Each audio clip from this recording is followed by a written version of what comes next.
includes United Way, Royal Victoria Hospital, and the Simcoe County District Health Unit. As a municipal auditor, I have known of Tony far longer than I actually got to meet him in person. He's the former mayor of Springwater and was also warden of Simcoe County. And a friend and colleague of mine, Graham Knight, who's a lawyer with Barriston in Barrie, introduced us a little over a year ago because he thought that I might be of help on the board for the Friends of Woodok-Dottawan. And so the three of us met at the site just outside of Minising. And within minutes, Tony had me sold on the project and getting involved. So allow me to introduce Tony Georges, board chair of Friends of Woodok-Dottawan. Good morning, everyone, and thank you very much, Sue, for the invitation and opportunity to speak. And I just want to echo the sentiment and congratulations to Frank. And that was an honor this morning to see somebody receive that prestigious award. Congratulations on your work with the club. What I'm going to try and do this morning is walk you through the chronology of what has been almost 20 years of effort to bring forward this very important site for all of us here in Simcoe County and growing, and tell you a little bit about where we are now, and then tell you a lot about where we're going to go, and hopefully with your involvement. So we do have a bit of a slide deck. I'll walk through it, and you're welcome to read those as we go, but I probably won't stick to script too much. So just to start, this location is just south of Minising. It sits on that escarpment where Snow Valley Ski Resort is. It's just between Seaton Side Road and Snow Valley Road on the west side of George Johnson Road, formerly County Road 28. And it sits on a closed, former privately owned, former Vespra owned, former Springwater owned, uploaded to County of Simcoe, remediated and closed landfill site. So it was Harold Parker who suggested to me, who lives just down the road, former chair of the Conservation Authority and Springwater councillor, suggested to me that perhaps we could get access to go in there and show people this this beautiful view that exists from there of the Minising wetlands, and you know, just that amazing view of the Niagara Escarpment, of Collingwood, the grain elevators, Georgian Bay. It has this amazing panoramic view from this opportunity, and it's just up the hill from Fort Willow, which I'll talk more about in a moment. I guess, am I able to, no, I guess I can't change slides. I will do them, so if you okay, tell me great. if you want. Thank you. Tell me. So, so yeah, we had the challenge that this closed landfill site is controlled by D4 regulations, and the Ministry of Environment does not allow human visitation for 25 years on a site like this. But fortunately, the County of Simcoe has a tremendous rapport with the ministry. There's a lot of respect there, and they allowed us to begin discussions about what we would do on the site in that eventual opportunity. And so the committee formed a group of people around Harold and I to start to envision what that would look like. Where that became very interesting, and maybe flip to the next slide. Okay.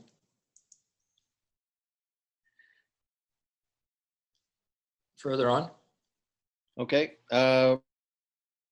You might be one slide ahead. Okay. Let me just go back to the site. So where it became very exciting is that we also started to have conversations with the 3 First Nation communities in the region. I was in talks with them on a fairly regular basis. We started to talk about this being something we might be able to do together. And eventually we found out that they were exactly looking for this kind of opportunity where there would be some sort of central, meeting location where a sharing of cultures could happen and we could maybe work on something together. And so next thing you know, they invested very, very heavily in this site. And we found out that this site is a really important part of their history as well. This site sits right along the 9-mile Portage Trail, which is the route between Fort Willow and Lake Simcoe. And this historic trail connects from Fort Willow down to the Nottawasaga Bay. And of course, these are 10,000-year-old trail systems that the First Nations had been using. And so this site was a really important lookout site. From this site, they could get a complete assessment of what was going on. If there were anybody moving in, they could see smoke from a distance. Of course, later years, they could see ships in the bay and so on. So it made sense for them to join with us on this. And we started to talk about, how we would identify that and work together on the site. The bullet that I think is most important for everybody to recognize is the fourth bullet in this slide. This is really an identity for Simcoe County we're talking about. When you ask somebody what it means to be from Simcoe County, you get a variety of answers, agricultural history and all of those things. But this is really capturing the entirety of our story. Next slide, please. Okay.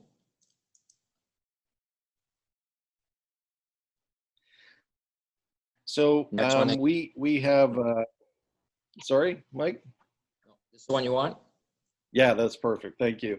So we have reached out to the Ministry of Tourism to say, would this site be of interest to you? They are certainly passionate, supportive of. There's not very many new tourism destination locations being created, so this is really something new and exciting to them.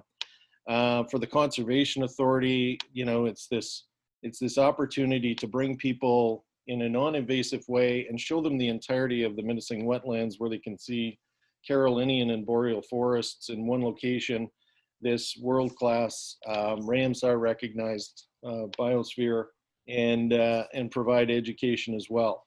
Similarly, the First Nations love the site because they can talk about their history, and show the linkages, the trail systems, indigenous plantings, and talk about some of the rare species that they're aware of that exist there. Next slide, please.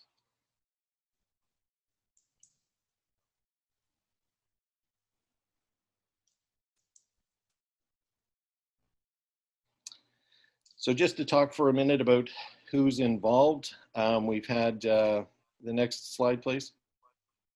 We've had a tremendous commitment from our First Nation partners. The icon that we've created required an application to the federal government, and the Chief and Council of Beausoleil First Nation agreed to carry that for us. We made application for the Heritage Grant, and we were the most successful application in Canada. And so that raised half the funds to get the icon created, and that vision started. Next slide, please.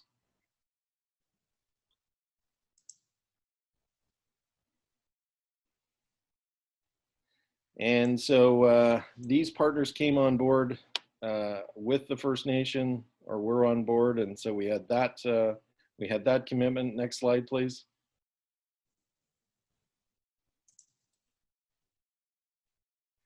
So the club had, sorry, the committee had this vision for creating a 70-foot tall icon on the site, something that could be seen from Collingwood looking back, that people could recognize from a distance, and it would identify this site. And so when they started to talk about creating a sculpture for the site, I introduced them to Marlene Hilton Moore.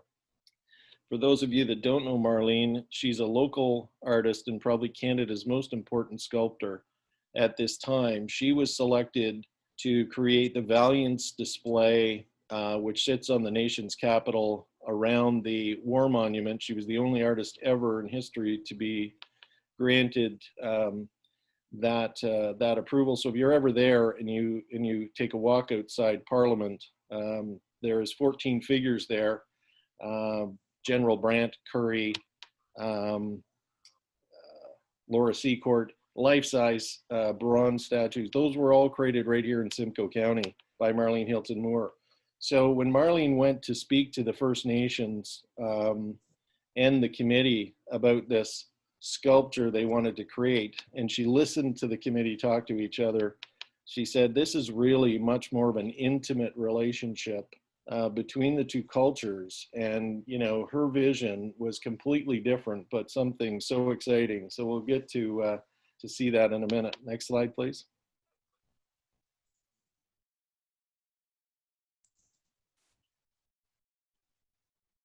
So there is our committee.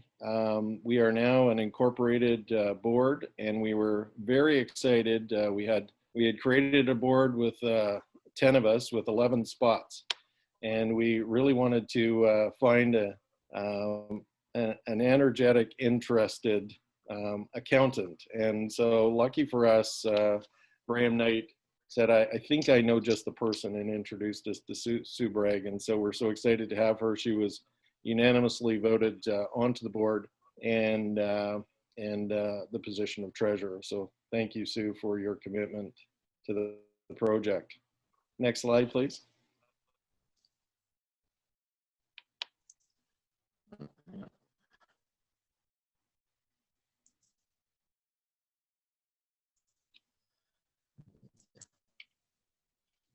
It's a little tricky. It kind of goes backwards and then forward. So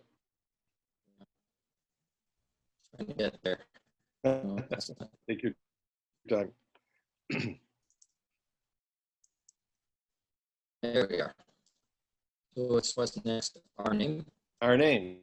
So let's talk about that. You'll see that we were initially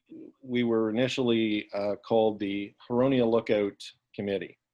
And when this icon was created, we had asked the elders from the 3 First Nation communities to help us select a name for the icon. And this process took about 2 years. And so through that time, they would bring us bits and pieces of the name and tell us about what it meant historically to them in their language. And I still remember getting goosebumps when Bill Jameson finally came forward and said, the name is Weedukdadawin.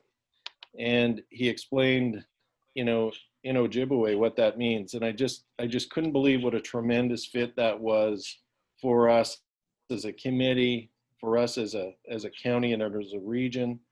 And Bill's message is, this is a message. Weedukdadawin is a message for the world. And we really want to continue to expand and explore that.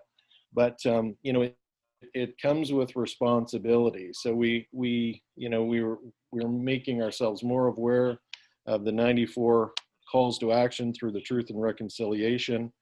Our First Nation contacts are constantly educating us, and we're learning more about them and their culture. And so this opportunity of working together and helping one another is just something we grew to do organically together.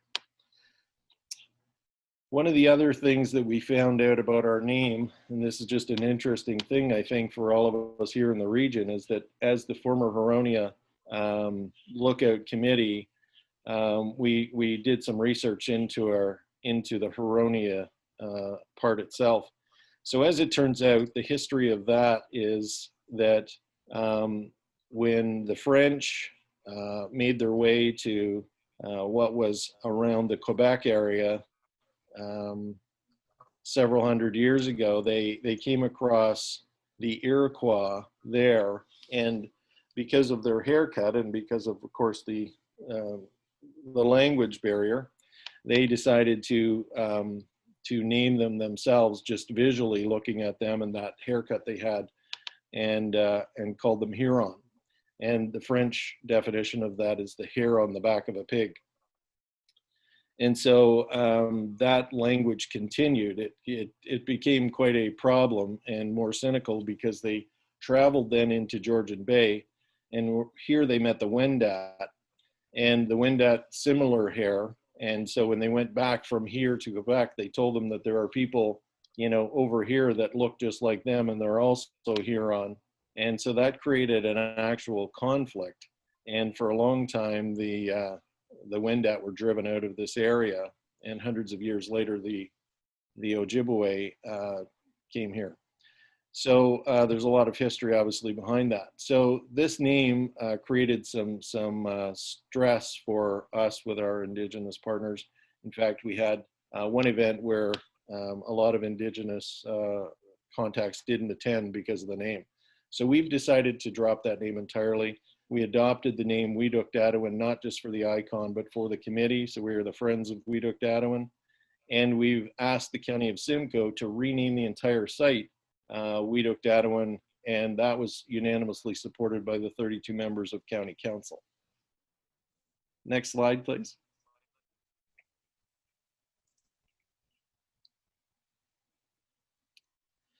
So we had received this tremendous gift from the federal government for half the funding. We had partnerships with Rotary clubs and townships in the county and all of this commitment. And we had the artist Marlene Hilton Moore ready to create this icon, but the site wasn't ready. The ministry had not allowed us yet to start to create the site. We were still under those D4 guidelines. So we had a choice to make. We either build the icon and wait for the site to be open, or we give back the money. So we all know how hard fundraising is. Nobody knows better than Rotarians about hard work and fundraising. So we decided to build the icon. We asked the County of Simcoe if they would house it temporarily for us at the museum, and they agreed to do that. So next slide, please. So this is about our venture to receive the funds, create the icon, and install it at the museum.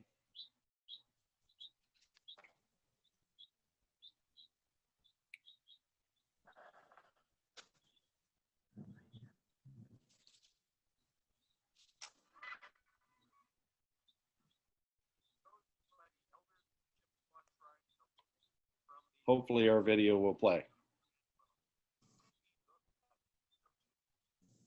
Sorry, is everybody seeing that? No, we're not.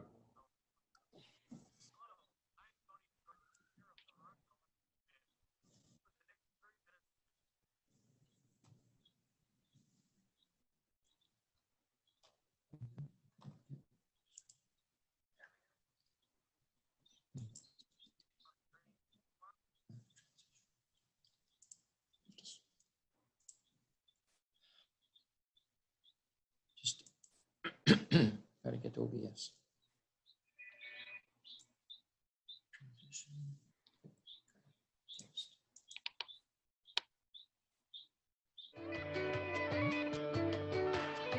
Chosen by the elders of the Chippewa Tri-Council and from the readings of the Seven Grandfathers, Whedok-Dadewin, an Ojibwe word meaning working together and helping one another. Hello, I'm Tony Georges, chair of the Huronia Lookout Committee. Over the next 30 minutes, we're going to take you on a journey chronicling the development So and just the eventual audio, no unveiling visual. of the Huronia Lookout icon. The icon, composed of a First Nation person and fur trader, embodies the reaffirmation of a working relationship between two cultures and the significant role the birch bark canoe played in the development and growth of Canada. So the journey begins 10 months ago back in September, when the canoe leaves the museum to head to Georgetown to be turned into bronze.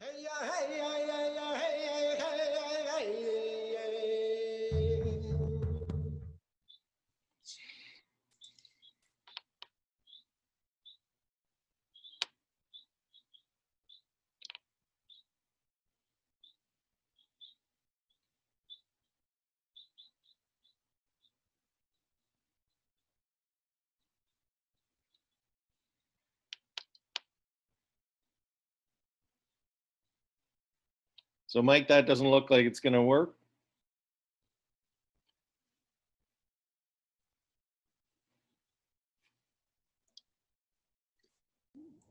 Mike seems frozen. Working on it.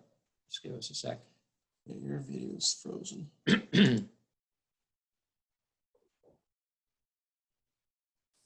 you sharing right now? I didn't think I was.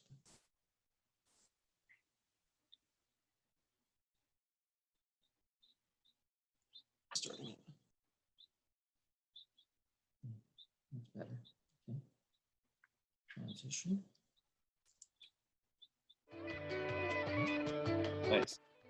Chosen by the elders of the Chippewa Tri-Council and from the readings of the Seven Grandfathers, we Duk Dadwin, an Ojibwe word meaning working together and helping one another.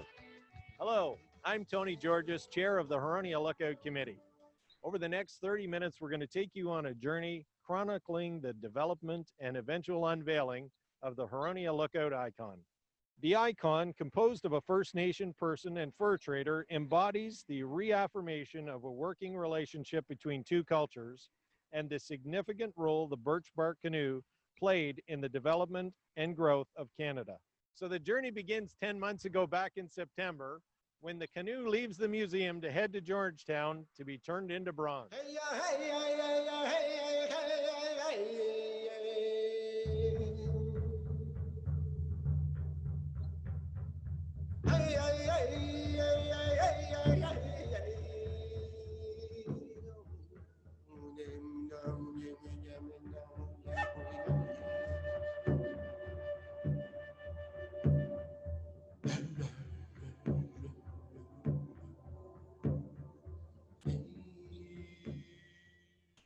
Back in December, the Huronia Lookout Committee held a meeting at Marlene Hilton Moore's house and studio, and it was the committee's first chance to get a look at the icons before they went to be bronzed.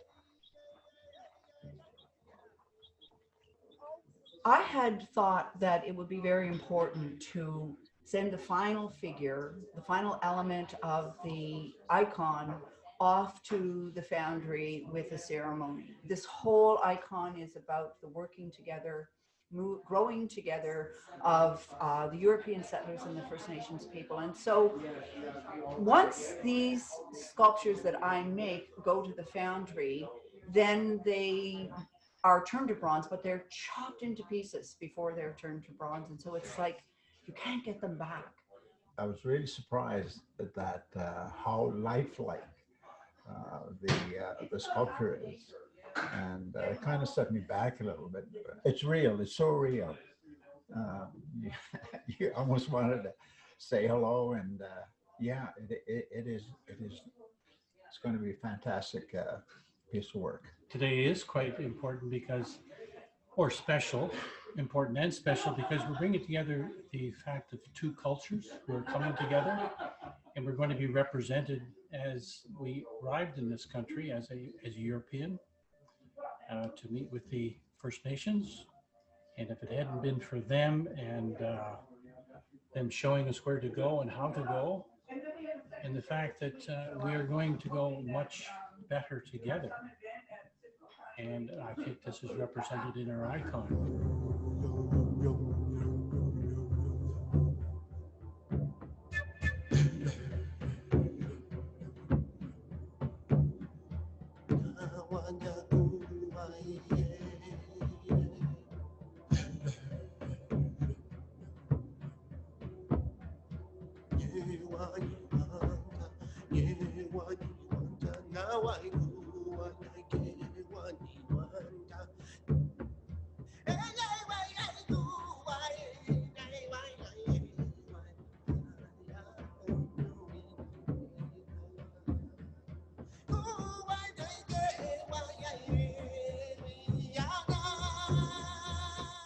So every single piece of the canoe was cast inside and outside as accurate to the birch bark canoe, 8 pieces welded together, and then a 16-foot canoe comes to the Simcoe County Museum in the sculpture.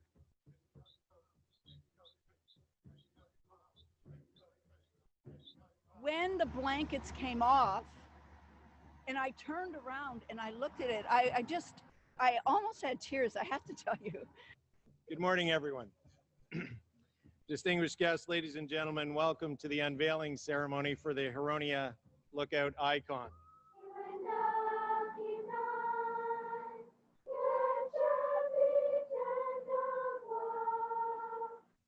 So today the committee is pleased to present step one in a process, which is the icon unveiling ceremony for the public here at the Simcoe County Museum. Going hand in hand with one of the 7 grandfather teachings of the Ojibwe, meaning Menandam de Moen, meaning respect. And closely related to this teaching is the word Widok Darwin, which basically means working together and helping one another.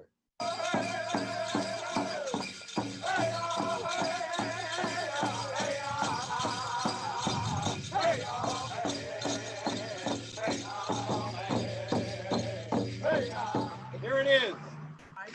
3, 2, 1. We go Darwin. All right.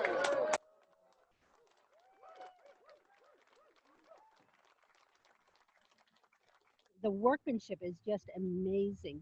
The detail on it, it's great. I love it. I love the whole day. I think it's great for the community, and I think a lot of the things that were mentioned this morning at the unveiling ceremony, just about the way that we're trying to bring these two cultures together, that it really helps to represent that. And I think this is a great vision of that coming together.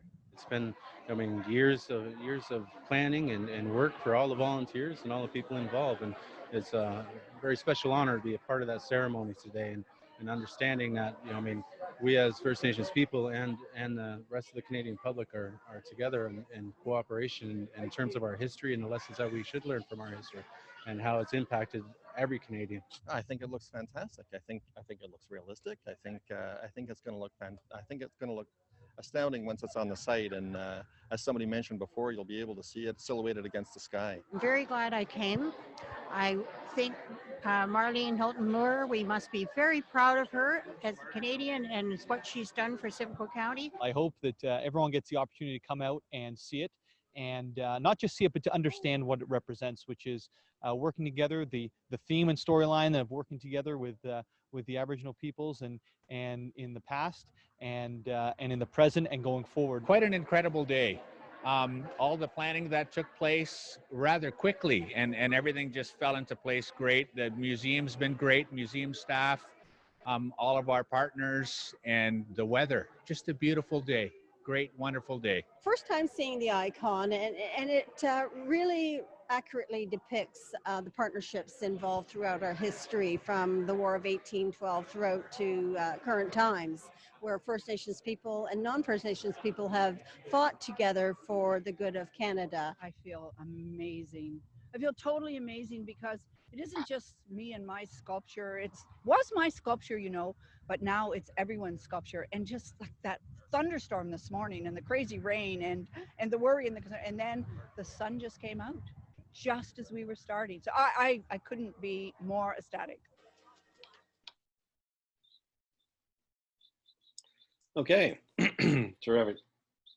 Thank you. That that was a very amazing day, an amazing sculpture, and that interestingly, from the First Nation perspective, is the first time they've seen themselves accurately depicted in art, that they've had an equal seat at the table to talk about getting it right and to be able to work with the artist. And so, you know, you look at historic monuments like Champlain's monument in Orillia, where, you know, he's this much larger figure, and at his feet are adorning First Nations looking up. And so it's, you know, it was overwhelming for me to think about that difference.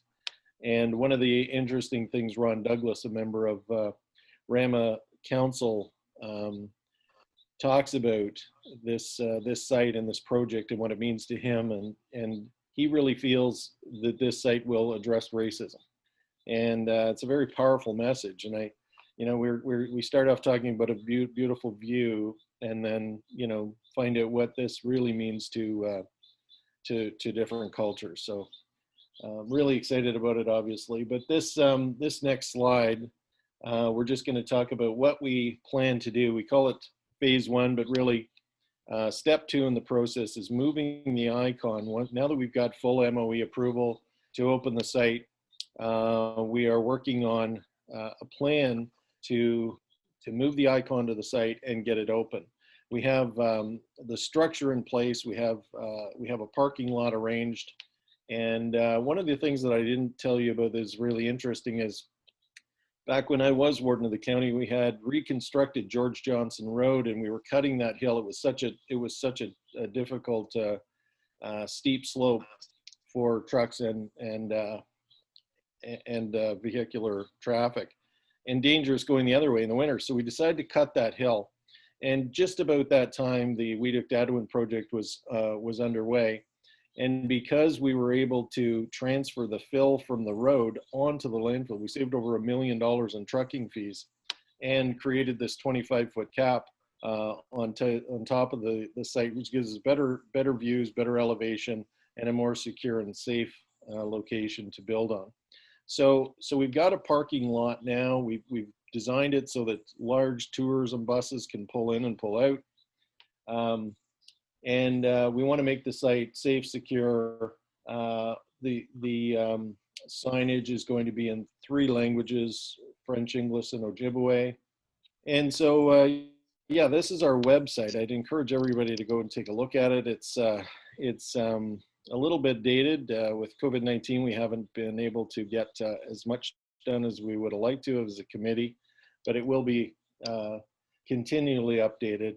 We have a summer student working for us, sponsored by Beausoleil First Nation Chief and Council, Zegwin. She's the daughter of one of our board members. So she's a university student, and this is her 3rd year with us. So she does a lot of that work. Next slide, please. So this is what the site will look like when we get it fully constructed for phase 1. So you'll approach the site from George Johnson Road, come up the hill, and then to your right, the icon will be facing you. The artist was very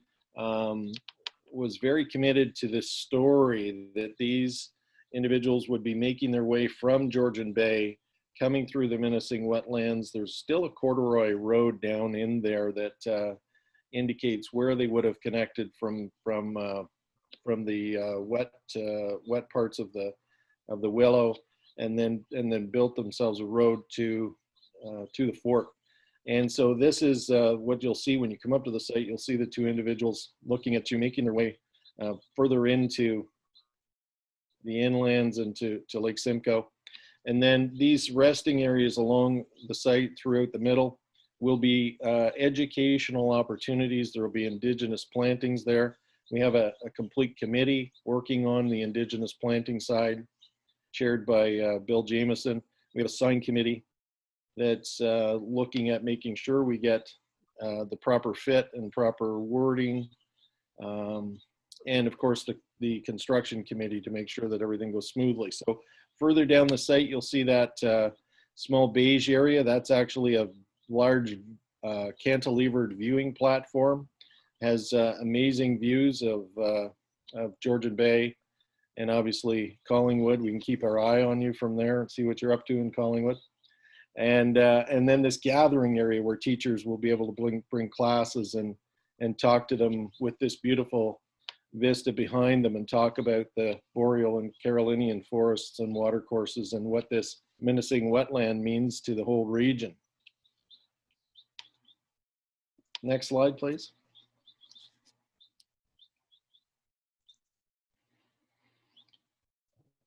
So this is just a rendering by our engineers. Gives you a little bit of an overview of what the site will look like. There'll be some plantings, so there's hopefully going to be some shade.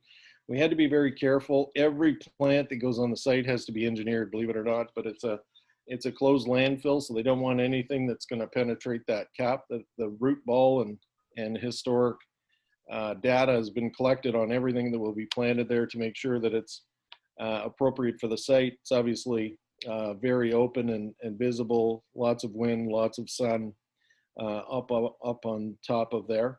But an interesting part I'll tell you is just to the left of the viewing platform, where you see those elevations changing and dropping very quickly.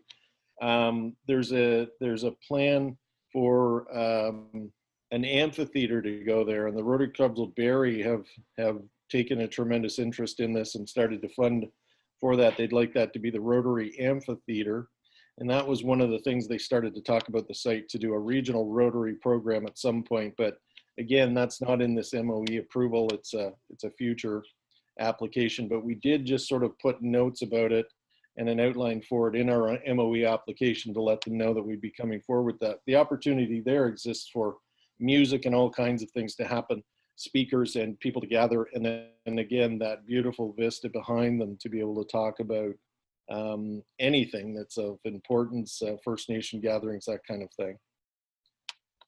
Next slide, please.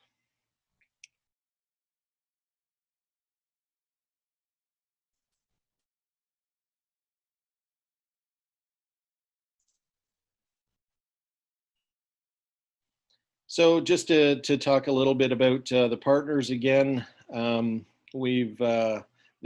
these slides are evolving. Obviously, we have had a tremendous amount of support. The 3 First Nation communities have invested in the site financially, $25,000 per community towards the original icon and the opening of the site, and continue to participate. The Rotary Clubs, again, have been very generous and helped us get over that hump and meet the initial obligation to get the icon constructed. Next slide, please.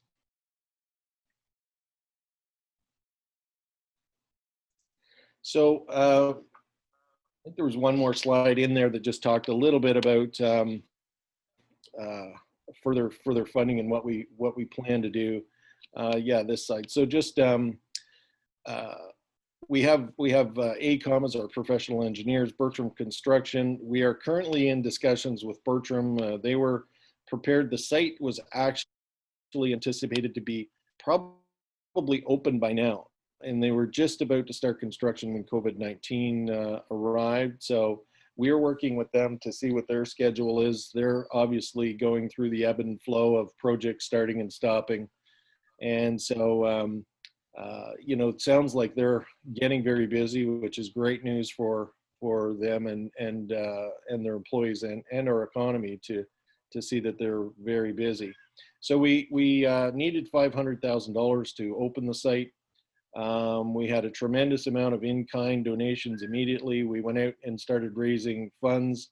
Berry Hill Farms, which is just around the corner from the site, is a family that have been generationally interested in doing something on this site, and they have personally donated $100,000 in cash and in-kind gifts over the 3 years. The Rotary Clubs in Barrie have two of the clubs have donated $20,000 per club. The other club is considering.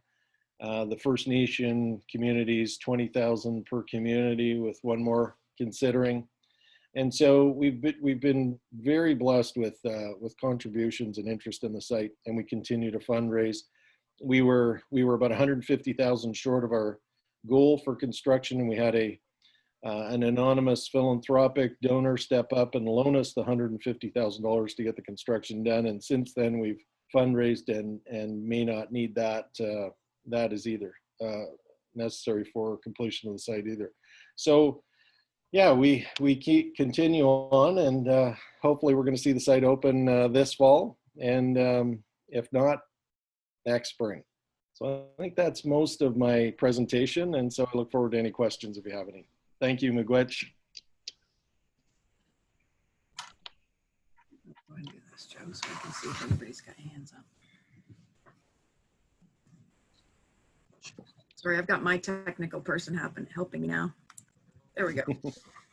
Does anyone have any questions for Tony? I do. Thank you very much, Tony. I really enjoyed that presentation. I'm just two questions.